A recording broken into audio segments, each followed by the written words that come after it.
Retro Road Test, Bedford Midi vs Ford Transit, 1990.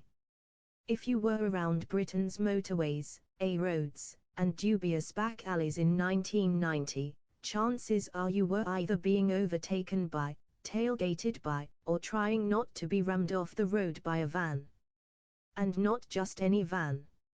On one side of the white-painted, sliding-doored battlefield sat the Bedford Midi Graham's slightly confused attempt at giving Britain's small business owners a proper alternative to Japanese imports. On the other side loomed the Ford Transit, the national institution, the four-wheeled Cockney Sparrow of Britain's building sites, the vehicle of choice for plumbers, painters, plasterers, and the odd-armed robber with a penchant for balaclavas. But how do these two titans of early 1990s white Vandom really stack up against each other? We strapped on the high-vis, loaded up a few imaginary pallets of plasterboard, and set out to see which of these workhorses would win the Battle of Britain's builders' yards. The context. By 1990, the Ford Transit was already legendary. It had been with us since 1965. Morphing through various guises but always remaining instantly recognizable as the van you bought if you had any serious hauling to do. Builders swore by it. Bank robbers swore at it, when the police nailed them after using one. Ford's mantra was simple, tough, versatile, and ready for anything from concrete mixers to camping conversions.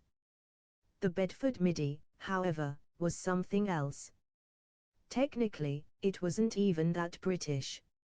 It was essentially an Isuzu Fargo built under license by Bedford, itself a division of Vauxhall, which was itself under the General Motors umbrella. You can practically feel the corporate accountants rubbing their hands at the badge engineering meeting. Why develop our own van when we can slap a Bedford badge on a Japanese design and call it a day? Yet the Midi was pitched as a sensible, slightly smaller alternative to the Transit, the thinking man's workhorse. It was meant for the chap who didn't need to shift half of B and Q in one go, but still wanted something tougher than a car-derived van. Trouble is, sensible doesn't always sell when your main competitor is as beloved as a fry-up on a Sunday morning. The specs, UK, 1990. Let's get the boring important numbers out of the way first. Ford Transit, Mk3, 1990 UK spec. Engines, a range from a 1.6 petrol, 60 bhp, essentially useless, through 2.0 petrols, 75-100 bhp, up to the 2.5 diesel, 68-75 bhp. Payload, between 800 kg and 1,500 kg depending on model. Transmission, 4 or 5-speed manual, rear-wheel drive. Body styles, short wheelbase, long wheelbase, high roof, minibus, chassis cab, etc. The Transit could be anything short of a spaceship. Top speed, around 85 miles per hour for the petrols, a little less for the diesel. Price, about £8,000, £10,000 depending on spec, which in today's money would get you a decent semi-detached in Scunthorpe. Bedford Midi, 1990 UK spec. Engines, 1.8 petrol, 82 bhp, 2.0 petrol, 98 bhp, 2.0 diesel, 60 bhp, 2.2 diesel, 66 bhp. Payload, around 1,0001,200 kg. Transmission, 5-speed manual, rear-wheel drive. Body styles, panel van, crew bus, minibus. Top speed, about 80-85 miles per hour depending on engine. Price, around £7,500, £9,000. So, on paper, the Transit was more versatile, had a broader range, and could lug more weight. But the Midi wasn't far behind and was slightly cheaper. The question was, did it have enough character to match the Transit's swagger, styling and presence? Let's be honest, nobody bought a van in 1990 for its styling. But still, appearances matter, especially when it's parked outside your business or trying to intimidate the outside lane of the M1. The Transit had presence. It was tall, slab-sided, and unapologetically boxy. In white, it was practically camouflage for the British building site. In metallic blue with a high roof and tinted windows, it was the unofficial badge of lad done good, now running 3 plastering crews. The front end was bluff, the grille unpretentious, and the whole thing radiated a certain move or be moved energy. The Midi, by contrast, looked Japanese. It wasn't ugly, exactly, but it had that late 80s Nipponese air of being designed with a ruler and half a box of crayons. Its proportions were tighter, its nose slightly more sloped, and its wheel arches looked apologetic. If the Transit was a rugby prop forward, the Midi was a midfielder, nimble, but not exactly scary. Winner, Transit. Image matters in the van world, and the Midi looked like it was permanently about to apologize. Behind the wheel. Climb into the Transit, and you were greeted with a dashboard that appeared to have been designed by someone who'd once seen a ruler and thought it was all the inspiration they'd ever need. The plastics were grey and hard, the switches chunky enough to be operated with a builder's hands still covered in cement, and the driving position was commanding. You sat high, with a broad view of the road, as if you owned not just the van but also the motorway you were barreling down. The Midi's cabin, on the other hand, was less utilitarian.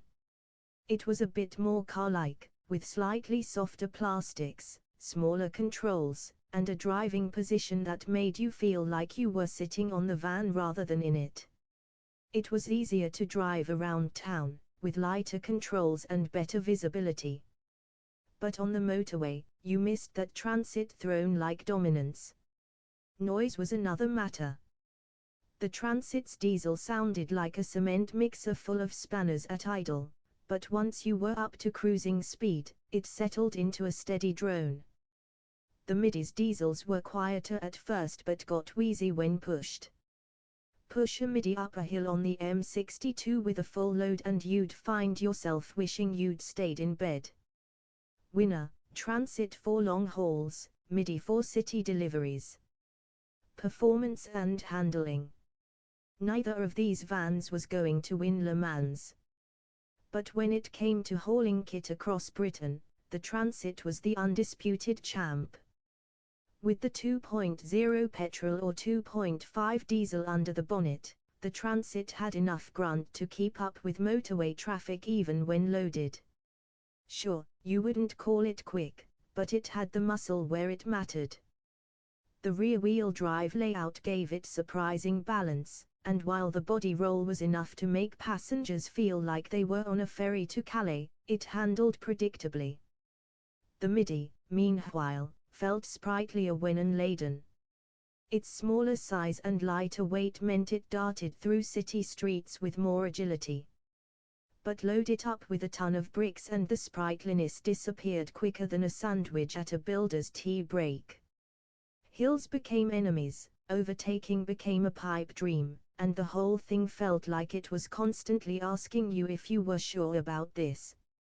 Braking was adequate on both, adequate in the sense that if you left enough distance to stop a ferry, you'd be fine.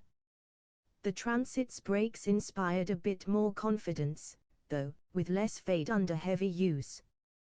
Winner, Transit, unless you were running flower deliveries in Birmingham city centre. Practicality. The Transit was, quite simply, the Swiss Army knife of vans. Need a short wheelbase for nipping around towns. Sorted. Long wheelbase for moving sofas. No problem. High roof for hauling wardrobes. Done. Chassis cab for a tipper or camper conversion. Easy. You could practically spec a transit to fit your exact business plan, and if your business plan was rob banks, well, it turned out the transit worked for that too. The Midi, meanwhile, came in fewer flavors. It was a panel van, a crew bus, or a minibus. That was your lot. It had a flat load floor, wide opening rear doors, and a side sliding door that made urban deliveries easier. For smaller operators, florists, caterers, or school minibus fleets, it ticked boxes. But it lacked the transit's sheer breadth of adaptability. Winner, transit, by several scaffolding poles. Reliability and running costs. In 1990, both vans had reputations that were as much myth as fact. The Transit was famously tough. Its engines, particularly the 2.5 diesel, were near indestructible if you kept oil vaguely inside them.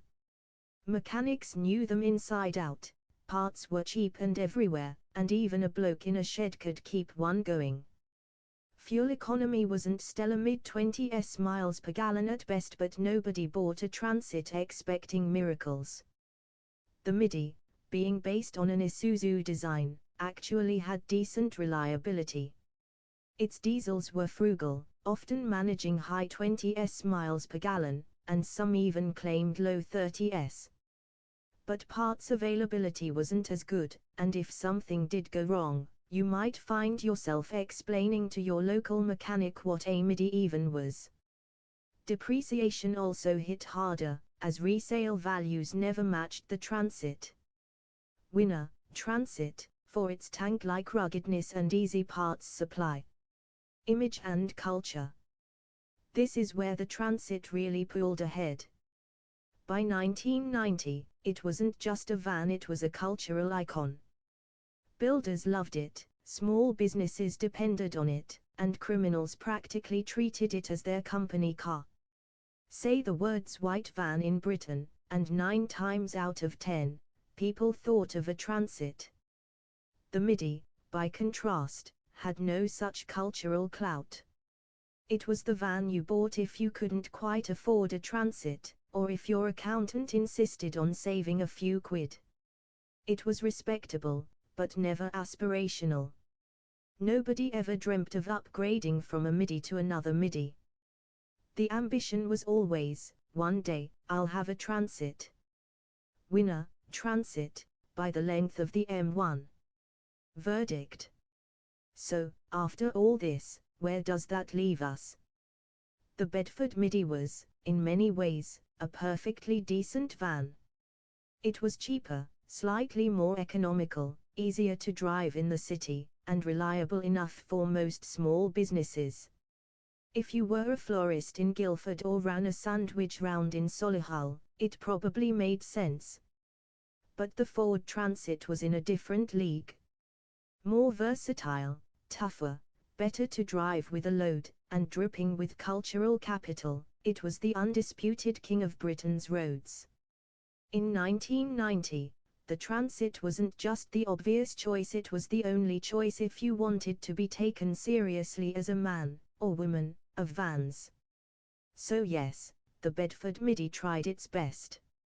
It turned up in a clean shirt, brought a calculator, and said all the right things. But the Transit walked in, slapped its muddy boots on the table, downed a pint, and got the job done. Winner, Ford Transit.